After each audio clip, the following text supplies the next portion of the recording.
Hoje, no Evangelho de Mateus, no capítulo 12, do verso 43 ao verso 45. Gostaria muito que você lesse, prestasse atenção e, de fato, ficasse aqui. Não se distraísse com essa multidão de comentários para lá ou para cá. Por favor, fique aqui. Você está aqui. Não desperdice a oportunidade se distraindo com o que não vai produzir a vida, a consciência, o poder, e não vai gerar o escudo da fé e não vai te dar a espada do Espírito, que é a palavra de Deus. Então preste atenção, meu querido amigo, minha amiga.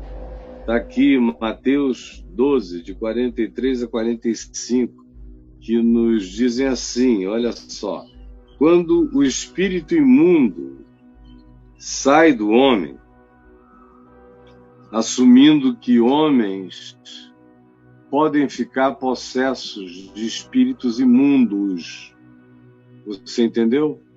Homens, seres humanos, criaturas humanas, Homo sapiens sapiens, podem ficar possessos de espíritos imundos. Você é um espírito que habita um corpo. Mas, se houver algum tipo de fragilidade no seu espírito, ou de consórcio entre o seu espírito e a maldade, e a indiferença, e o irregelamento, e o vazio, ou o ódio, ou o espírito de vingança, por exemplo, ou aquela vontade de que o mal atinja aqueles de quem você não gosta. Se, por exemplo, esse tipo de sentimento toma conta de você, o seu coração fica imediatamente aberto para que um espírito imundo, um espírito maligno, sorrateiramente se aloje em você. E aí a religião criou um estereótipo que dificulta as pessoas a entenderem o significado da presença, da habitação, do controle de espíritos imundos sobre a nossa vida. Aí alguém pergunta: como é que eu posso saber quando um espírito imundo começou a tomar conta de mim? É que os seus pensamentos vão ficando imundos, os seus desejos vão ficando imundos, os seus planos vão ficando imundos, o seu olhar vai ficando imundo, o seu interpretar vai ficando imundo, o seu desejar vai ficando imundo, as suas projeções vão ficando imundas. É fácil saber.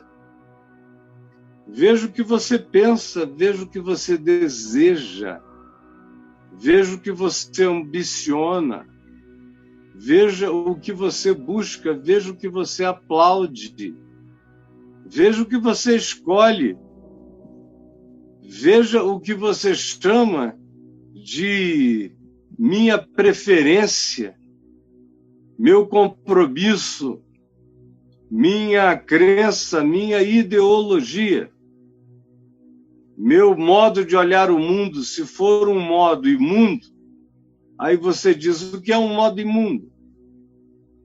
É esse modo que não é puro, que não entende o significado de pureza, como Paulo diz em Filipenses.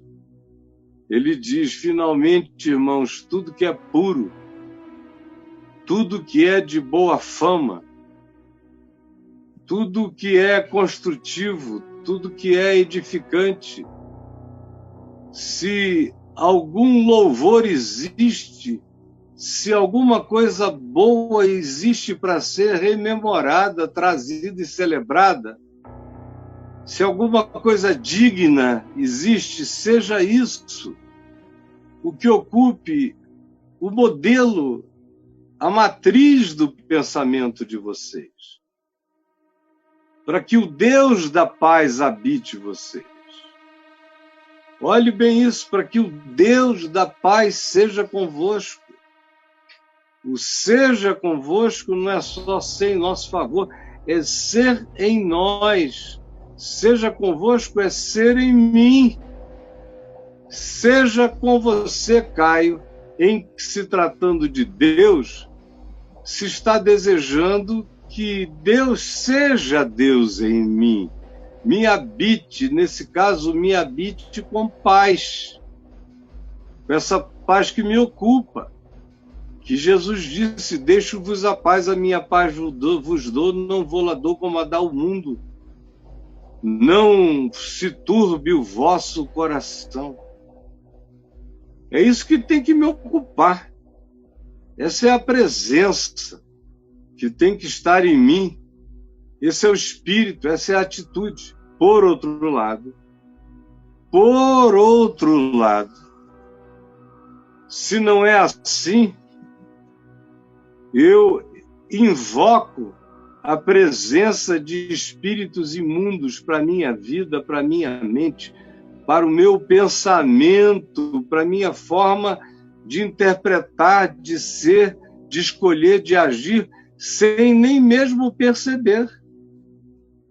E você não precisa cair no chão, não precisa ter um ataque histérico, nem histriônico, não precisa ficar como um dia eu fiquei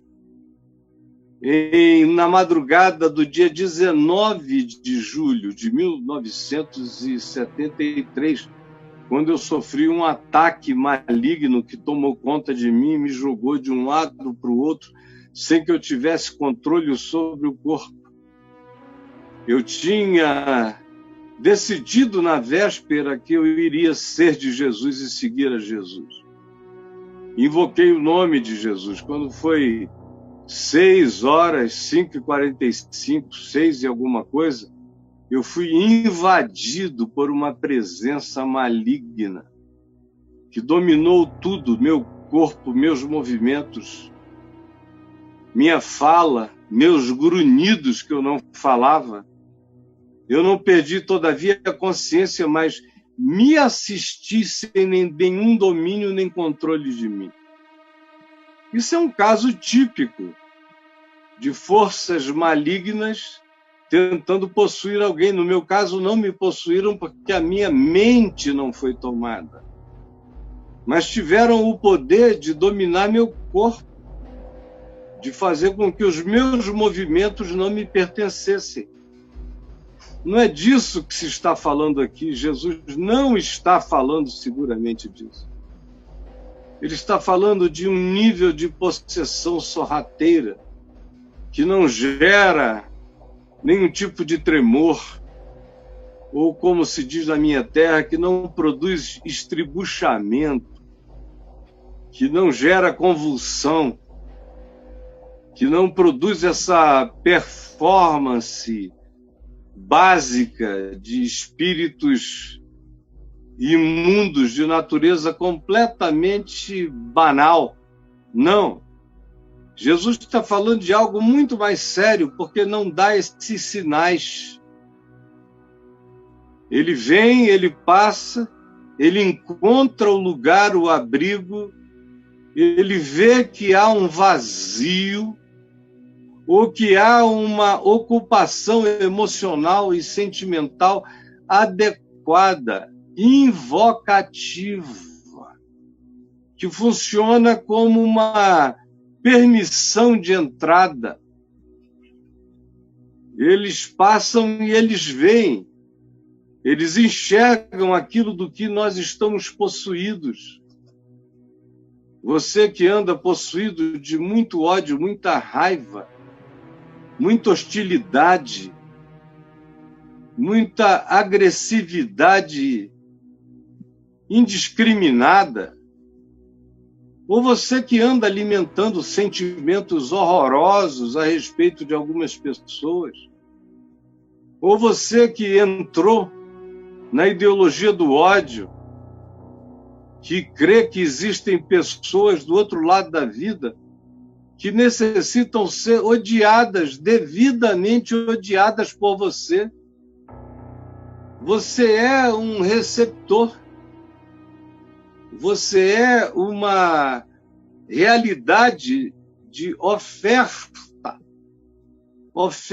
de habitação para espíritos malignos, você está me entendendo? Você é. Não tem ninguém que odeie que não seja.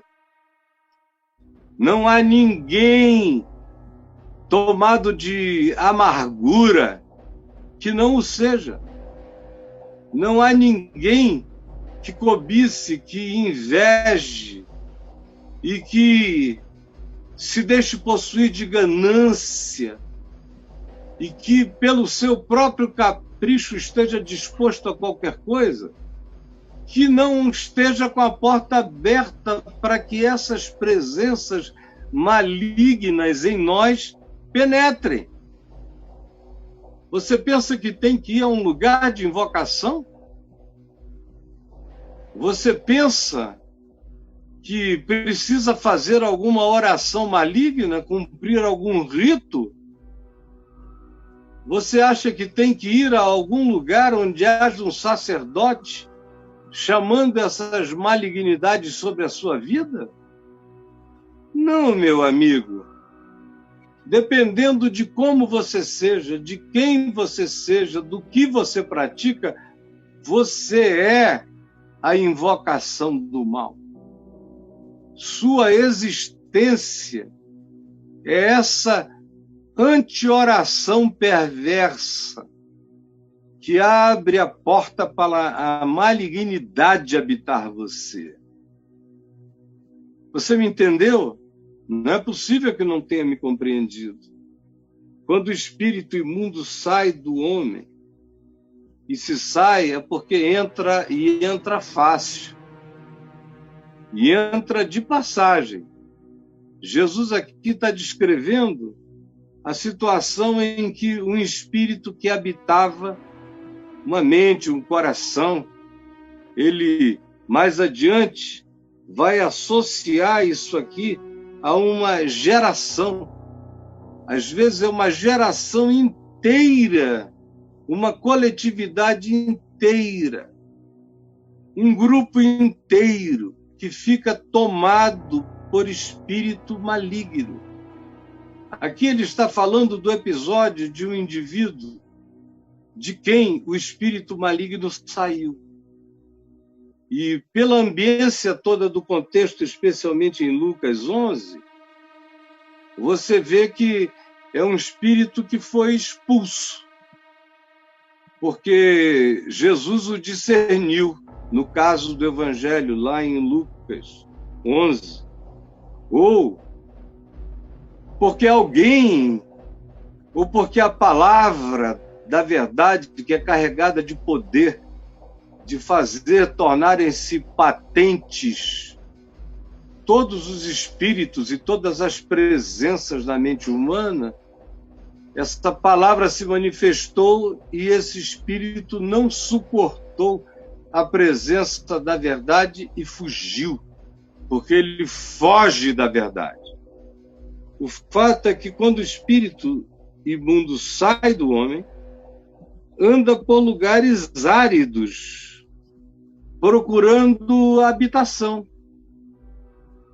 Lugares áridos aqui não significa vai para o deserto, porque espírito gosta de deserto. Não, lugares áridos é justamente uma designação de que eles buscam habitação nesses ambientes.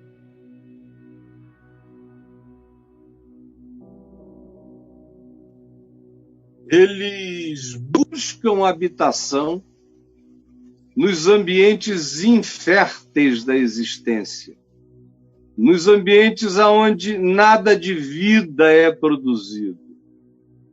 nos ambientes onde não há nada frutuoso sendo gerado. É nesses lugares aqui designados como os lugares áridos, os lugares da não-vida, do não-fruto, do não-amor, do não-refúgio, da não-sombra, da não-produtividade em favor do que se chame benéfico. Ele procura alguém que habite lugares vazios, ocos, áridos, dessignificados, sem presença do Evangelho. E quando ele, andando por aí, procurando um lugar para habitar, para se reencastelar, para possuir essa mente, esses impulsos, esses sentimentos, para degradar esses afetos de um coração oco e vazio, árido, aberto para a presença perversa, porque seja totalmente desocupado. Quando ele anda por esses lugares e não encontra e não acha um lugar para habitar com a expressão de domínio, de controle que ele tinha antes, olha o que ele diz: voltarei para minha casa de onde saí. É uma frase simples e pavorosa, se tratando de uma conclusão demoníaca. É o que Jesus ensina assim: então o espírito imundo conclui. É uma conclusão demoníaca. Voltarei para minha casa de onde saí. E eu fico imaginando a quantidade enorme de espíritos imundos dizendo isso agora. Voltarei para minha casa de onde eu saí. Voltarei para minha casa de onde saí. É interessante que ele sai, mas se a casa não é ocupada por um outro dono, ele considera essa casa dele. Ele diz: voltarei, com a tranquilidade de quem deu uma volta, não encontrou nada melhor e diz: vou voltar para casa. É assim. É uma coisa horrorosa se os demônios pensarem em você como uma habitação que seja propriedade deles. Você já imaginou isso? Que existe uma quantidade enorme de gente que é propriedade dele, acerca de quem ele pode dizer: ah, não encontrei nada melhor. Voltarei, olha a tranquilidade, voltarei para a minha casa, de onde eu saí, porque ela está lá, pronta para mim. Então, tendo voltado, encontra essa casa, esse ser humano, essa mente, essa alma. Encontra você, vazio, como uma casa vazia, desocupada, varrida, todavia, porque houve, quem sabe, alguma pequena melhora. Sem a presença contínua do espírito imundo, o indivíduo conseguiu dar uma pequena organizada na vida dele. Ele foi ao médico, ele foi ao terapeuta, ele seguiu alguns conselhos, está praticando algumas disciplinas, está tentando ver se melhora seu condicionamento físico, está tentando fazer alguma coisa por si, depois de um tempo tão horrível, em relação ao qual nenhum remédio ou medicina conseguiu antes ajudá-lo. De repente, ele teve esse ato que ele não consegue nem explicar, não sabe que foi o espírito imundo que o deixou. E agora está de volta e o encontra. Melhora um pouco.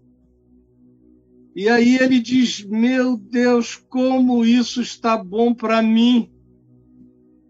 Aí vai e diz: eu vou habitar esta casa varrida, ornamentada.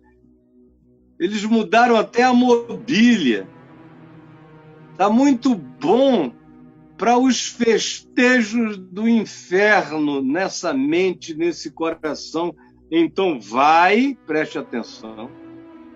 É Jesus contando uma história, uma metáfora, para a gente entender o que acontece com a nossa interioridade. Então ele que encontra esses melhoramentos para o mal. Tem gente que se melhora para o mal. Então ele vai e leva consigo outros 7 espíritos, piores do que ele.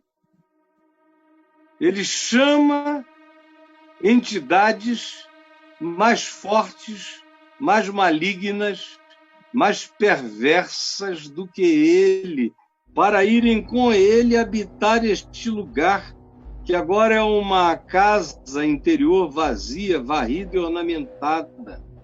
Ele leva consigo 7 espíritos piores do que ele. E entrando, habitam ali, moram ali.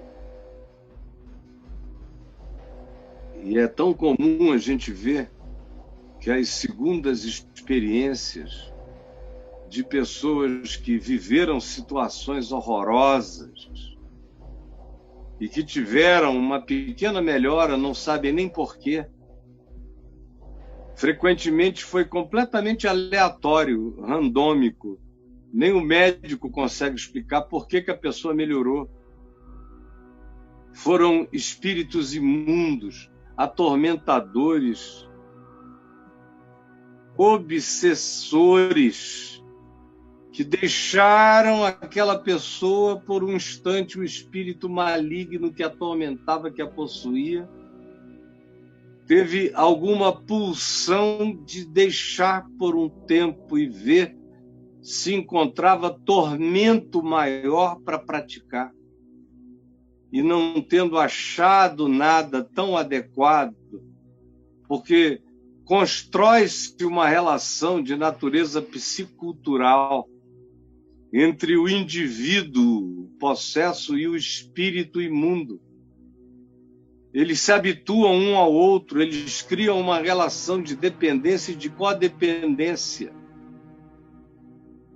É extraordinário como o próprio Evangelho nos dá conta disso, de que quando Jesus expulsa a legião de demônios do homem de Gadara, os demônios pediram que Jesus não os mandasse para fora daquele paizinho pequenininho, que é menos do que a gente pode caracterizar como país, porque eles estavam habituados, eles tinham se aculturado, e a cultura local os tinha assimilado, de modo que eles se miscigenavam, faziam parte, tinham se hibridizado com a cultura daquela localidade, tanto quanto eles se tornam híbridos com a cultura de indivíduos, com a psique, com o desenvolvimento do próprio indivíduo que se mistura, que vai se fazendo gradativamente um com o espírito maligno ou com os espíritos malignos, que vêm e que tornam agora esse segundo estado, como qualquer um constata que, em geral, qualquer segundo estado é pior do que o primeiro. Qualquer segundo estado já tem a acumulação das doenças anteriores, dos traumas anteriores, das perversidades anteriores, dos ódios anteriores, e agora, com essa reentrada e com a carga de 7 espíritos piores, essa malignidade toma dimensões que nunca se tinha experimentado antes, e você sabe do que eu estou falando. Você sabe exatamente do que eu estou falando, como as coisas se tornaram piores. Aí não é porque você não cai no chão estribuchando que você não piorou de diabos. Piorou de quê? De diabos. Se alguém pudesse fazer o diagnóstico, piorou de quê? Piorou de espíritos imundos na vida. E eu conheço muita gente que está cheia de espíritos imundos. Não caem, não babam, não têm crises semelhantes a uma crise epilética. São funcionais, são funcionários públicos, são políticos, são empresários, são comerciantes, são pessoas comuns. O diabo não faz acepção de pessoas. Mas, é claro, ele tem preferências. Ele prefere aquele que faz parte da torcida organizada do rancor, do ódio, da maldade, daquele que derruba cruzes. Ele tem uma preferência especial por esse que odeia aquilo que seja feito como memória do bem. O diabo tem uma preferência especial por esses que se tornam inimigos de toda tentativa humana de diminuir a dor do próximo. Esses são verdadeiras catedrais prontas para a habitação de demônios. São verdadeiros templos de Satanás. Como diz o Novo Testamento, são verdadeiras sinagogas de Satanás. E se o Novo Testamento estivesse sendo escrito nos nossos dias, ele diria, são verdadeiras igrejas de Satanás. Os corações dessas pessoas, tanto faz se no movimento coletivo ou se na atitude individual de cada um. Você está me entendendo? É claro que está. Habitam ali. E o último estado daquele homem se torna pior do que o primeiro. Olha só como isso, além de acontecer com indivíduos, acontece com grupos, com partidos, com organizações dedicadas àquilo que o diabo gosta. Há grupos, há seitas, há organizações de natureza partidária que levantam as bandeiras do ódio, da raiva, da superioridade, do antagonismo, da antipatia, da vontade de matar, do desejo maligno, o que carregam no coração aquela determinação de tomarem o lugar do outro, não importa como, de possuírem o que é do outro. Quem tem o desejo e a determinação de possuir o que é do outro acaba possesso sem saber. Você quer possuir o que é do outro? Saiba, você vai ficar possuído de algo infinitamente mais poderoso do que aquilo que você chama de o poder de tomar posse. Quem tem o poder de tomar posse do que é do outro no tapa, será possuído sem sentir. E será controlado e piorará. E Jesus está dizendo que isso tanto acontece com um indivíduo como pode acontecer de maneira coletiva, grupal, generacional, como ele diz, assim também acontecerá a esta geração perversa. Veja como a perversidade e a manifestação e a possessão de espíritos imundos não se separam. Aonde você encontrar ódio, perversidade, aquele ente que baba de raiva, que divide o mundo entre os meus e os deles, aonde você encontrar esse tipo de atitude sem afeto, sem compaixão, sem misericórdia, onde você encontrar esse espírito da implacabilidade, aonde você perceber a existência do ciúme gerado pela perversidade ou da inveja perversa, ou do desejo de posse, de domínio completo, de tirania, de controle. Todo ser humano com obsessão por controle está repetindo o espírito maligno, o espírito satânico em si mesmo, porque é ele que tem a obsessão do controle. É ele que tem a obsessão da tirania, do despotismo. É o diabo que é déspota, que é tirano.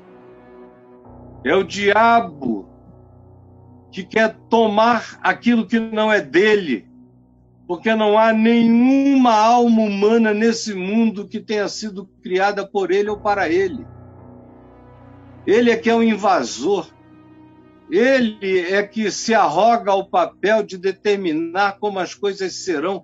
Ele é aquele que é o ladrão, como Jesus disse, que entra sorrateiramente, que muda as regras do jogo, que domina, que traz outros, que não quer saber, que piora tudo. Assim também acontecerá a essa geração.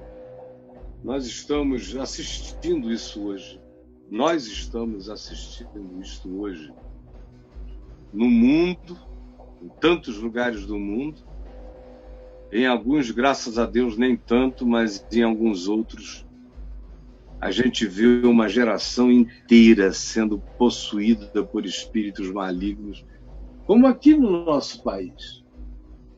Tem uma geração toda tomada pelo ódio, pela raiva, pelo rancor, pela vontade de controlar os outros, de expulsar, de tirar da reta. Você não consegue ver como essa geração está possuída por um espírito 7 vezes pior do que os anteriores. Você não consegue enxergar a aplicabilidade incontestável dessas palavras ao cenário que nós estamos encontrando todos os dias diante de nós. Jesus disse que seria assim. E só não é assim quando ele, o mais valente, vem e habita o coração da gente. Foi o que ele disse e deixou isso completamente claro para quem queira saber. Por exemplo, aqui em Lucas, no capítulo 11, ele diz: quando é que a gente pode ficar livre dessa vulnerabilidade que escancara as portas com o surgimento da nossa própria maldade, com o desenvolvimento dela, o que é tão fácil ficar ruim, é tão fácil ficar mal, é tão fácil ficar perverso. Meu Deus, eu conheço gente que há 5 anos atrás era gente boa, e eu encontro com essas pessoas hoje, elas se transformaram em gente ruim. Muitos dos que estão me assistindo aqui sabem do que eu estou falando. Seu pai era legal, virou um homem ruim. Sua mãe era gente boa, se tornou perversa. Sua família era uma família tratabilíssima, agradável. Agora é todo mundo hostil, com ódio. E não existe ódio sem diabo, você entendeu? Não existe ódio neutro. Não existe perversidade neutra. Não existe malignidade neutra. Não existe espírito de vingança neutro. Tudo isso já é pervadido e possuído e pulsionado pela presença, pelo espírito maligno. Jesus diz que o que pode nos salvar disso é uma coisa só. Não adianta só fazer um curso de um coach. Não adianta programação neurolinguística, não vai te salvar disso. Te melhora para fazer a casa ficar varrida e ornamentada, mas não ocupada. Ela dá uma varridinha, uma mobiliada nova, dá uma pequena melhorada cenográfica, mas não te habita com o poder de fazer com que nenhuma malignidade mais te penetre. Isso aí é outra história que transcende a Freud, a Jung, a Lacan e a quem mais você admire. Isso aqui habita uma outra dimensão, que é o que Jesus diz. Ele tinha acabado de expulsar um espírito imundo, um demônio que fazia um indivíduo se tornar mudo. E quando o demônio saiu do indivíduo, o indivíduo passou a falar e as multidões se admiraram. Então os religiosos disseram que Jesus expulsava demônios pelo poder do diabo, de Belzebu, que era uma figura diabólica, era uma nomenclatura diabólica bastante usada nos dias de Jesus pelo povo em geral. Ele expulsa demônios pelo poder de Belzebu. Aí Jesus disse, e se eu expulso os demônios por Belzebu, Lucas 11, verso 19, se eu expulso os demônios pelo poder de Belzebu, por quem os expulsam os vossos filhos? Por isso, os filhos de vocês que estão expulsando demônios vão ser os juízes de vocês. Quando vocês dizem que eu expulso o demônio pelo poder de Belzebu, os filhos de vocês, religiosos judeus, estão expulsando demônios pelo poder de quem? Significando que, nos dias de Jesus, havia pessoas piedosas do judaísmo que expulsavam demônios em nome do Deus de Israel, e os demônios saíam. Se, porém, Jesus diz, eu expulso demônios pelo dedo de Deus, pela mão de Deus, é porque certamente é chegado o reino de Deus sobre vós. Se eu chego e digo meramente pela palavra, e a minha palavra tira demônios da mente e do coração, o Evangelho tira demônios da mente e do coração, é porque o reino de Deus chegou sobre vós, o reino de Deus. Vocês não podem entender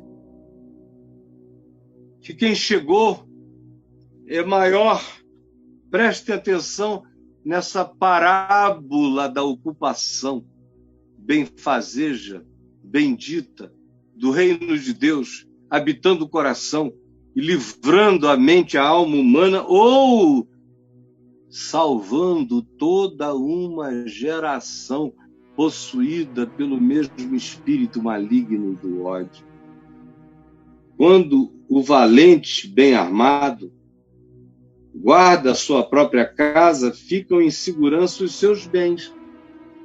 É interessante que ele chama esse espírito imundo e essa horda de espíritos imundos de valente e bem armado. Ele é bem armado, é por isso que não dá para libertar essas pessoas com a ciência psicanalítica.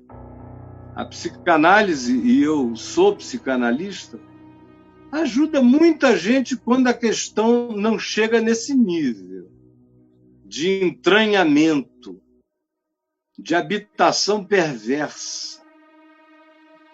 de conluio, de consórcio, de sociedade, de hibridização com o ser do outro, ou com uma geração inteira.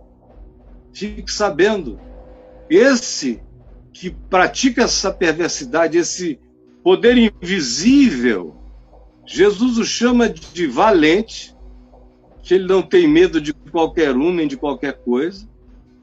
Você pode chegar com as suas urucubacazinhas que ele vai dar gargalhada. Você pode chegar e deitar o cara no divã e dizer, vamos conversar e tratar sobre esse assunto, que ele vai dar gargalhada. Ele é um valente, bem armado, com poder de enfrentar a maior parte ou tudo aquilo que a gente traga como antagonismo a ele e que não consegue produzir a libertação necessária.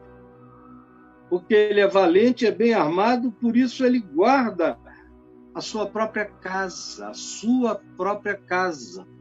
O indivíduo virou propriedade dele, como eu já disse antes. E quando se trata de uma geração possuída, essa geração vira propriedade de uma potestade. Como a gente está assistindo no Brasil, não é só política. É uma potestade demoníaca, espiritual, tomando conta da mente das pessoas.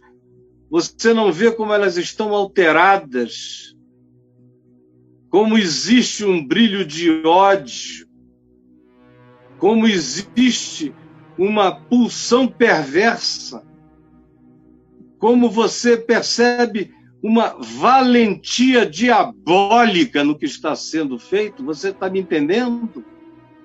A casa vira casa própria do valente, vira casa própria de Satanás. Por isso ele guarda com segurança aquilo que ele tem nas pessoas. Tirar das pessoas essa malignidade, depois que ela se enraiza, depois que ela se torna uma com a mente, com a religião, com a ideologia, com a filosofia do indivíduo, é difícil. É difícil. Ele guarda com segurança os seus bens, até que sobrevenha o mais valente. É dele que eu estou falando aqui agora. Eu estou aqui em nome dele, com a coragem dele, com a valentia do mais valente. Eu sou aqui um representante destemido do mais valente, sem medo de nenhum valente, de nenhum demônio, de nenhuma casta, de nenhuma possessão e de nenhum possesso, ou de nenhuma geração tomada por essa potestade. Ao contrário, é em nome do mais valente que nós estamos aqui. Eu estou aqui, comigo muitos outros, para resistirmos ao diabo, e ele fugirá de nós. Para resistirmos ao diabo, nós não estamos enfrentando uma luta contra a carne, contra a sangue, contra bandeiras humanas, contra loucuras humanas, contra ideologias humanas, não. Nós chegamos no nível em que a nossa luta não é contra essas dimensões. Não adianta ficar com raiva de indivíduos, a luta é num nível muito superior. E tem-se que ter agora a coragem do mais valente. Sobrevindo, eu gosto desse sobrevindo, porque é uma chegada não esperada. E é isso pelo que eu estou orando, por uma chegada não esperada, por uma soberania divina que se manifeste. Sobrevindo, porém, o mais valente, que se chama Jesus, o mais valente do que ele, do que eles, como disse Eliseu ao seu servo Eliasir: mais são os que estão conosco do que os que estão com eles. Sobrevindo mais valente, vence-o. É simples assim. Não é luta contra ele, é vence-o. Vence-o. E tira-lhe a armadura em que confiava. Satanás tem muitas armaduras nas quais ele confia. Ele confia na adesão religiosa ao projeto dele. Ele confia no ódio religioso, corroborando as causas dele. Ele confia nas orações religiosas em favor do desejo maligno dele. Ele confia na nossa adesão, na adesão daqueles que se diziam crentes àquilo que é a proposta dele. Isso se transforma num escudo, num broquel, numa fortaleza na qual ele confia. Ele confia no nosso compromisso, ou no compromisso humano de uma geração inteira com um ódio, com a marcha do ódio. Ele confia que isso não terá fim, que não será vencido, que se perpetuará, mas ele não sabe que haverá de sobrevir um mais valente e que virá de onde não se está esperando. Virá de onde não se está esperando. E vence-o. E tira-lhe a armadura. O despoja. O deixa nu. Essa é a minha oração. Jesus sobrevém. Arranca a armadura do perverso. E de todos aqueles que ele contagiou dessa geração, tira a valentia perversa e a armadura da perversidade. Vence subitamente essa malignidade. Deixa essa força nua, despida. É a minha oração, é que Jesus sobrevenha e desnude todas as hostes desse maligno que tomou conta de indivíduos e de gerações. E essa força espiritual seja desnudada aos sentidos de todos, é a minha oração, é a minha profecia do Evangelho em nome de Jesus. Que sobrevirá subitamente esse poder do mais valente e que despirá esse perverso nas suas posses individuais e coletivas e o deixará nu, e as suas vergonhas serão expostas, e as suas mentiras e poderes de engano serão revelados, e que os despojos desse assalto demoníaco, dessa possessão perversa que nós estamos vivendo, tanto em indivíduos quanto em coletividades, que os despojos desse assalto sejam tomados e devolvidos à vida como bem da vida, como bem para todos. É uma parábola de Jesus que eu preguei sem mencionar nomes, até porque não há nomes a serem mencionados. O que há é espíritos a serem discernidos, é circunstâncias a serem entendidas e verificadas por quem quer que esteja sendo iluminado pelo Espírito de Jesus.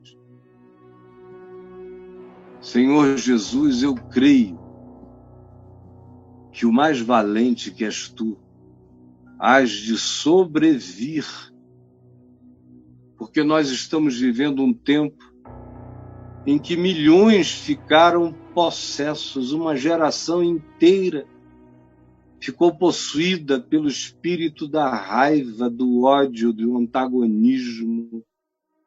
Gente que é inimiga da cruz, que se tornaram inimigos do Evangelho, se tornaram inimigos do amor de Deus. São derrubadores de cruzes com ódio maligno.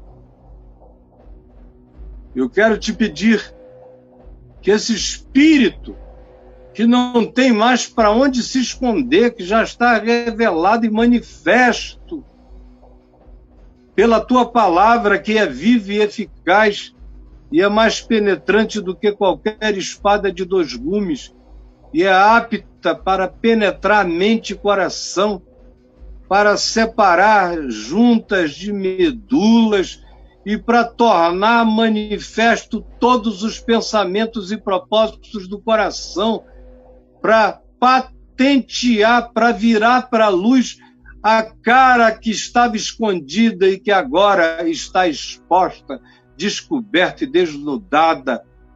Eu te peço em nome de Jesus que tu sobrevenhas de maneira súbita e que tu venças essa malignidade pelo teu Espírito, pela tua palavra, e que tu desnudes os esconderijos desse engano, e que tu tornes tudo público, tragas tudo para a tua luz, que tu tires as armaduras da mentira, do engano, do sofisma,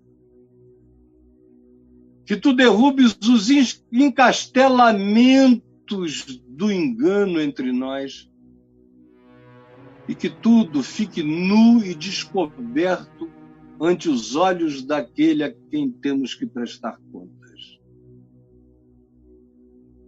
Que a possessão generacional, que essa potestade maligna que tomou conta dessa geração seja assustada pela revelação do mais valente nos lugares celestiais. E que os indivíduos tenham os seus olhos abertos para acordarem desse estado de domínio, de controle mental, emocional, que dominou o coração de milhões nesse país. É o que eu oro na minha insignificância, aqui nesse meu cantinho. Eu oro sabendo que eu estou falando ao Senhor de todas as coisas, ao ressuscitado de entre os mortos. Eu estou falando a anjos, a arcanjos, eu estou falando a principados e a potestades, àqueles que dizem, eu conheço a Jesus e sei quem é o Caio. Eu estou orando com temor e tremor, pedindo que tu sobrevenhas assustadoramente com a manifestação do teu poder chocante e libertador. É o que eu te imploro, em teu nome, Jesus. Amém.